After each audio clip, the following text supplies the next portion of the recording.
ხანგრძლივი დუმილის შემდეგ ოპოზიციასთან შეჩერებული მოლაპარაკებების შემდგომ ხელისუფლების წარმომადგენლებმა პარასკევს საღამოს პოლიტიკური რვიანის ერთ-ერთ წევრს წარუდგინა საკუთარი წინადადებები საარჩევნო კოდესთან დაკავშირებით.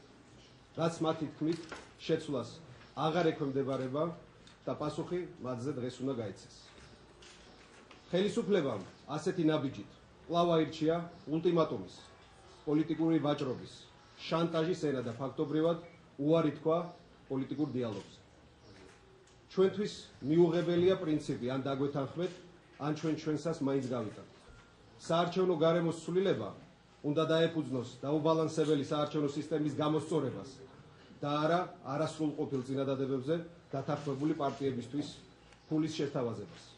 ასეთ გარიგებაში მონაწილეობა ვერ ჩაითვლება ხელისუფლებასა და პოლიტიკურ ოპოზიციას შორის შეთანხმებად.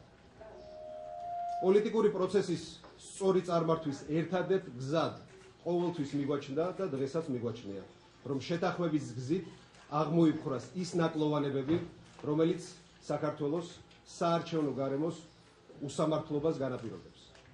ჩვენ ბრძოლას ვაგრძელებთ სამართლიანი არჩევნებისთვის და ამ გზით ხელისუფლების შესაცვლელად. ერთად ამ ბრძოლას გადავაქცევთ ფართომასშტაბიან სამოქალაქო მოძრაობად თავისუფალი არჩევანისთვის და ხალხთან ერთად მივაღწევთ გამარჯვებას. რამდენიმე შეკითხვა კიდე გთხოვთ.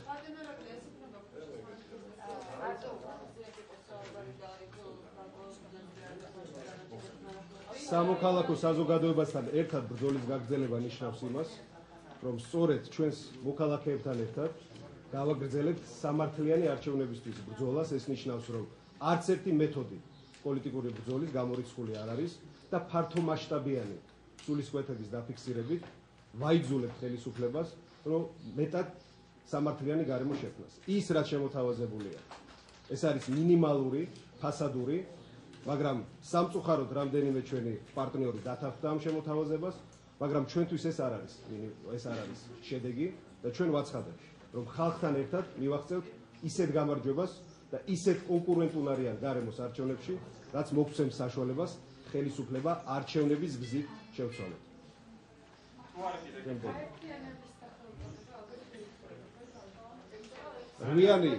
რვიანი არ დაშლილა. რვიანის ორმა სუბიექტმა დატოვა რვიანი.